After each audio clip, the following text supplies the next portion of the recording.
Good morning, Birmingham City Schools. It's a pleasure to be here in front of you today. Sorry we can't have all of you here in studio, but we know you're at various high schools in the city here on this Professional Development Day. And we want to say good morning and welcome. We're coming off some snow days and inclement weather, but I know you're geared up today and ready to continue recharging and working on professional development activities today. We're here in our IBS studios. We have our board president, Mr. Randall Woodfin. We have our academic officer, Ms. Tisha Wynn. And we'll introduce our speaker momentarily. First thing I want to say is to thank you to our staff, our principals, administrators, and staff that helped out a couple of weeks ago through the snowstorm that happened. You all really stepped up and demonstrated great leadership during that time, and we can't say enough thank you for that. And we'll continue to recognize your efforts moving forward, and it is very much appreciated. We're here today to kick off our district-wide professional development. And just to set the stage, we have a strategic plan. Our first goal, priority strategic area, is teaching and learning. And in that, we've been talking several years now about the transition to college and career-ready standards, increasing the rigor. We're talking about ACT being administered to 11th and 12th graders. We're talking about plan, explore, moving from the ARMP test to Aspire. All of that to ensure that our students, pre-K through 12, are college and career-ready when they leave us. We know we have a lot of bright spots in our school system, but our focus and our strategic goal in this regard moving forward is lifting all of our students, all of our schools to a higher level. And that takes doing some things differently. It takes looking at our curriculum and ensuring that on a day-to-day basis, we're moving our students and we're asking those questions. We taught it, how do we know they learned it, and what do we do differently? Those PLC concepts that we've been talking about. But we have an opportunity now to ensure that we're moving. Ms. Wynn has been here since December, drilling down, looking at our data, again, from a district-wide perspective, concentrating on 5 key areas that we know will improve student achievement across the board. For example, if we're talking about Bloom's taxonomy and those lower levels of Bloom's, it all begins with recognition, with that recall, and we need to master those things before we move to higher levels, and not just staying there, but the goal being, are we achieving those goals? How do we know, and how do we ensure that our students are working at the rigorous levels that they need? We've been doing some great work in our high schools, transitioning to 7 career academies over the last 6 years, 7 career academies in 6 of our high schools, and we're increasing advanced placement, students taking advanced placement scores, taking advanced placement tests, but we need to work a little harder to ensure that they're making those qualifying scores on those tests. And if we're setting our bar higher as those students enter and complete high school, we have to set our bar higher at the elementary and middle school levels as well. If we're raising the bar at that level, we have to raise the bar at those introductory levels also. So strategically, what are we doing across Birmingham City Schools that ensure we're moving all of our students forward? So as we go through today, I want you to take those things to mind so that we have 2, 3, 4 best practices that we're moving forward as a district to say that we do these things instructionally very well here in Birmingham City Schools, whether we're at School A, School B, or School C, that all of our students are being exposed to high, rigorous instruction, and they're able to demonstrate that. So please keep that in mind as we go through today. I thank you for what you do on behalf of our students, and we know that we will continue to grow and move, not in isolated pockets, not in isolated schools, isolated classrooms, but across our entire Birmingham City School system. So with that, thank you for being here today. Thank you for taking part in the professional development that we have in store for you, and we'll continue to build on those successes moving forward. So with that, Ms. Tisha Wynn, our academic officer, I turn it over to you. Thank you. Good morning, Birmingham City Schools teachers and instructional staff members. It is a pleasure to address you this Valentine's morning. I hope that all is well with you. I surely do wish you all the best and look forward to an ambitious journey that leads and yields student achievement results beyond recognition. As Dr. Witherspoon said, I've been here since December, and my name is Tisha Wen, and I am here to serve you as your academic officer. Being appointed to this position, I looked at the superintendent's strategic plan. His strategic plan contains 4 to 5 goals that are directly related to student achievement. As a result, the attainment of those goals is what we are charged with accomplishing and meeting. In addition to accomplishing and meeting, we want to exceed those goals so that we can put our students on the map and set them up for success, not only related to going to college, but in any career that they choose. As a result of that, I took a look at the 3 years of trend data relating to student achievement for Birmingham City Schools. The data yield that we should address 5 key areas to move the needle on student achievement immediately. These 5 key areas I am sure you have heard before because we have had several meetings with your principals, and as we go out and visit classrooms and schools, we see them posted. This is our first formal opportunity to let you know the background and the context behind those 5 key areas and to build rationale as to why they are so important. One of our first key areas is mastery of the lowest level of blooms, as the superintendent stated earlier. As we all know, as high-performing educators, which we are, our students must, and please don't take my word lightly, I do mean must, master the lowest level of blooms in order for us to be college and career ready. College and career readiness is related to the highest level of blooms. It goes up in standards. As a result, our data is showing that our students have not mastered that lowest level, especially to describe. Our data is showing that we can teach our students about a plant and animal cell for 45 minutes. Then we walk over to the child and say, sweetie, can you describe to me the parts and the functions of the mitochondria and other parts in the cell? And our kids are lost. They're in a daze. So we have to strategically ensure in every single classroom that when we walk in, no matter who it is, from superintendent to academic officer to principal to another teacher, when we lean over and ask your children, can you describe to me what you're learning about today? The expectation is we expect a response.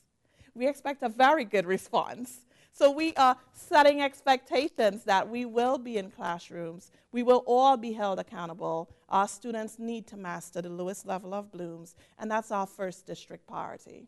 The second district priority is fractions and mastery of basic mathematical functions.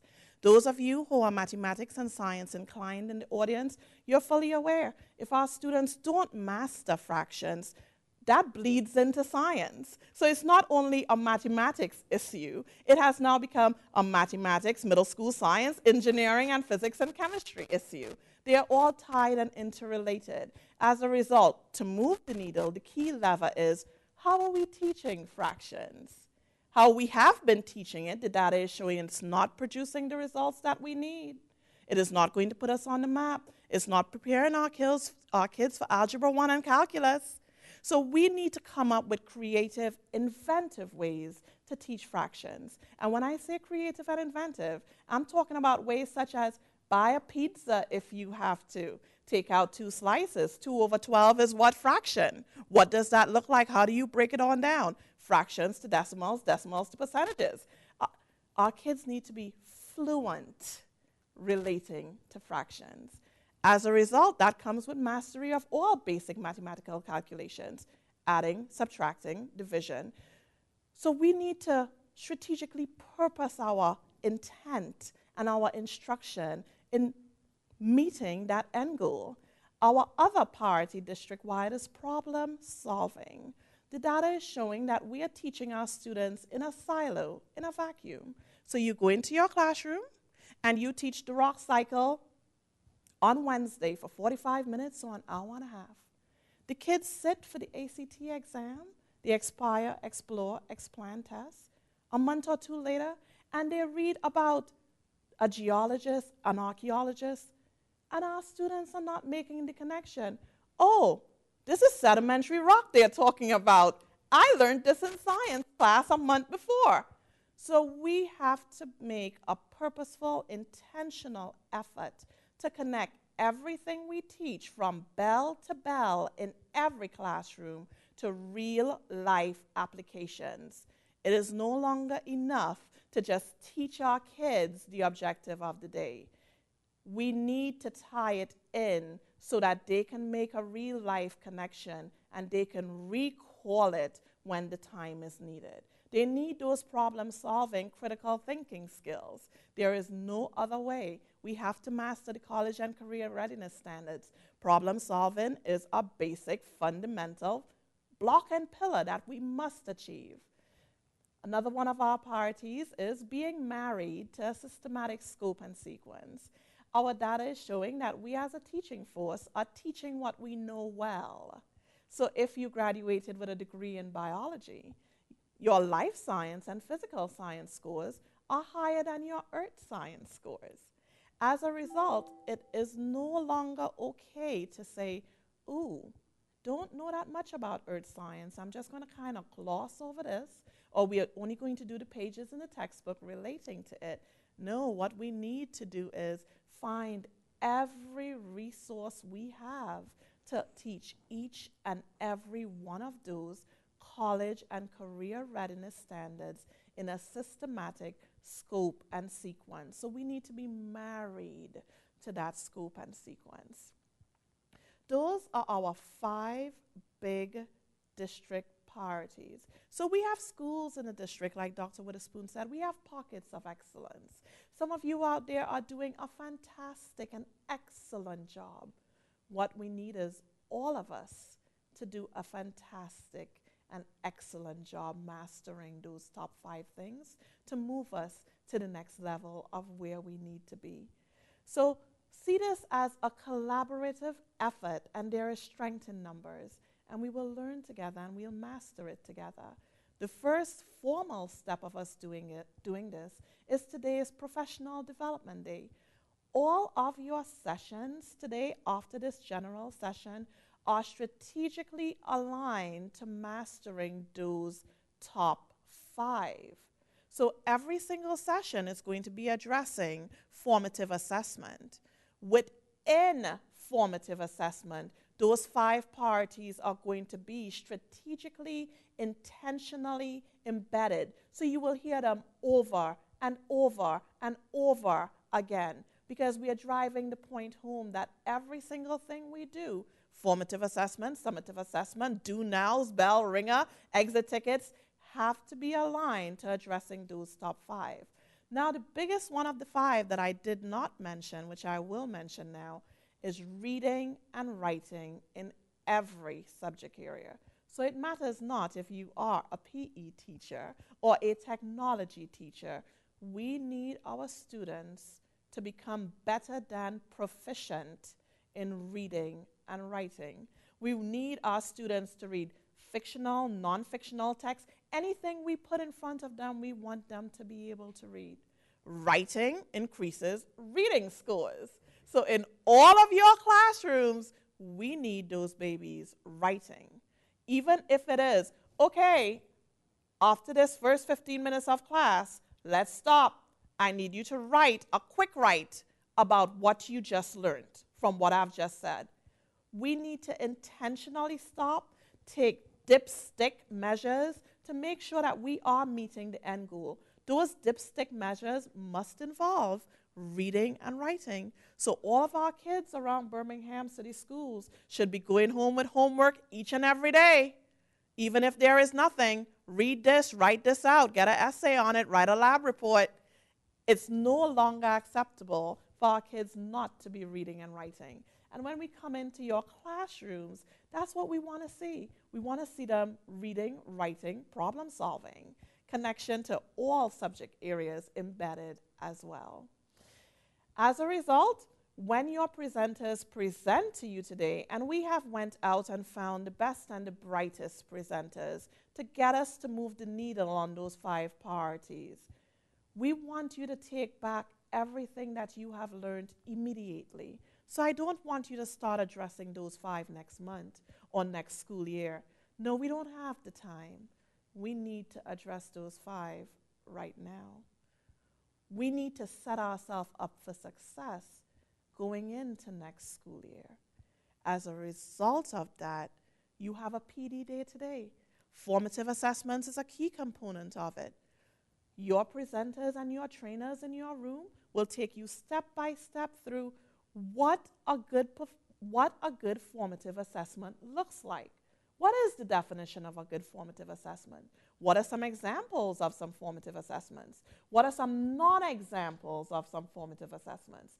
We want to make sure that after you leave your training site today, you are crystal clear on formative assessments and how to embed those 5 key areas to perfect a formative assessment and everything else you do. So your sessions today will be modeling for you what you should be doing in the classroom.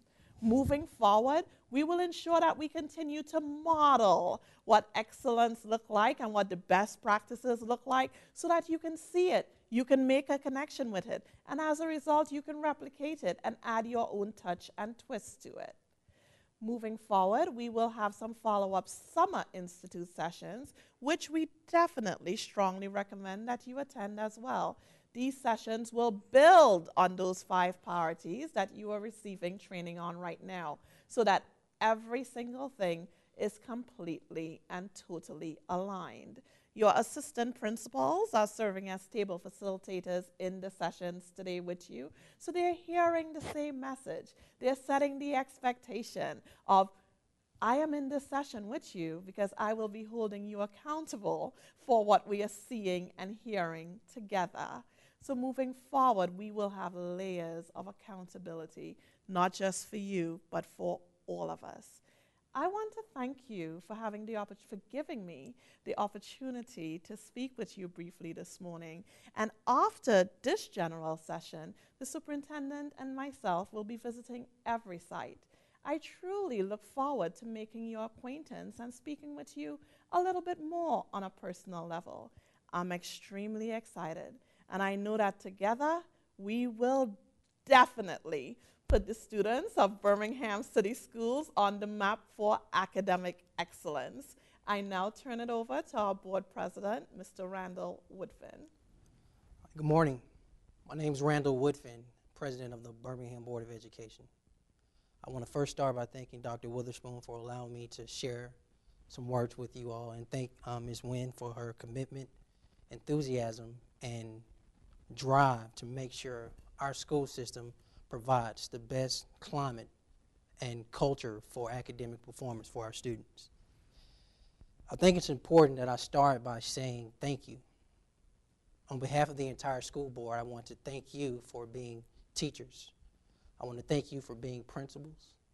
I want to thank you for being teachers in Birmingham school system, for your daily commitment, for your sacrifices you make on behalf of our students and our students and our children. You know, wherever your morale compass is, whether it's high, whether it's medium or low, I think it's important that you should know on behalf of the entire board that we value you, we appreciate you, and we honor your service.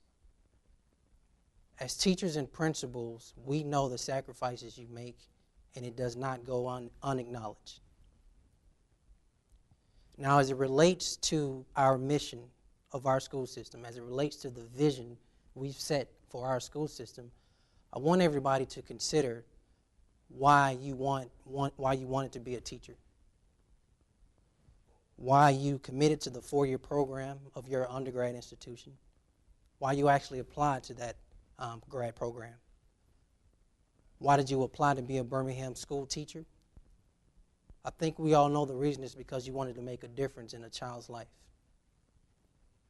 You know, on a personal note, in speaking with my mom, who was a teacher, and speaking with my stepmom, who was a teacher and actually taught in Birmingham City Schools for over 30 years, and speaking with my sister, who was also a teacher, I know the sacrifices you all make and why you continue to be a teacher and be a leader in our system. In regards to our mission and vision,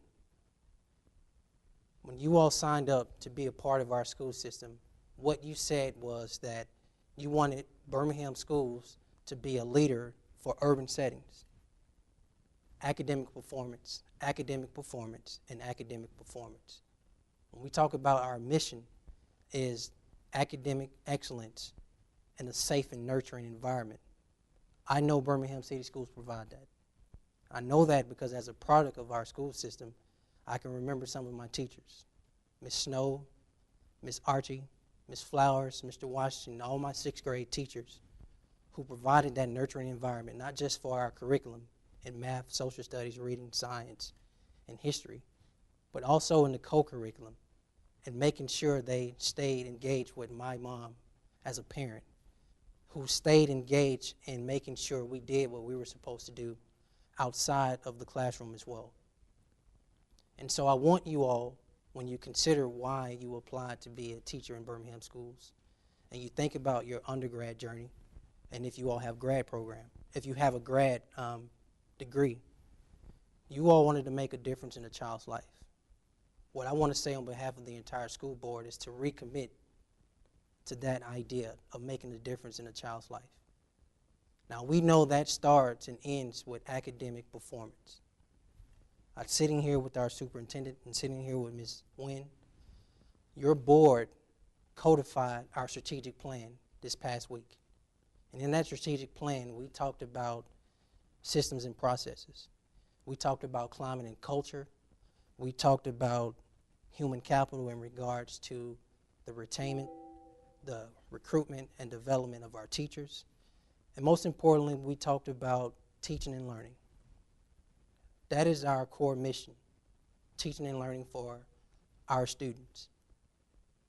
And with that, what you've heard the priorities are for our system, your board commits to that, and that will reflect in our budget, and it reflects as a priority to move the needle on academic performance for our students. Now, when I think about what happened last year, you all received a new school board. And what the community said is that they wanted a school board and school board members who understood their role as policymakers. They wanted us to deviate from all the adult-driven culture, and they wanted board members who understood their role as policymakers and that intangible of protecting the reputation and credibility of our school system. I want to say that I'm proud to be a part of a board who understands that role. But the community also said they were tired of the merry-go-round of superintendents. And so as a board chair and as a board member, I'm proud to say you all have a superintendent that your board is committing to making sure he has the tools in place to succeed. And we will be holding him accountable, and the expectations for his success on behalf of the entire school system are very high. But the community also spoke and said, in regards to our superintendent, it's fair that he has the leadership team in place. His CFO, his chief operating officers, and his chief academic officer. He has his leadership team. And so when we keep going down on this leadership scale, we now move to our principals. And to our principals, I say, again, thank you for your leadership. When we talk about our principals, we want them to provide the culture and climate at their school for their teachers to engage our students and for our students to be successful. And that gets us to our teachers. Professional development is what we owe you to continue for you to grow, to provide what we need for our students. Your board commits to you to be able to provide all the resources needed for you to grow in your position as a professional and as a teacher to make sure we move the needle on academic performance. Again, I say thank you to Superintendent for allowing me to share brief words, and happy Valentine's Day to everybody. All right, we are now going to transition over to our keynote speaker for today. I want you to join me in welcoming a gentleman that goes by the name of Principal L. After my brief introduction, you will see a video about Principal L followed by his speech. To piggyback on what our board president, Mr. Woodfin said, your actions impact student actions. Student actions impact student achievement.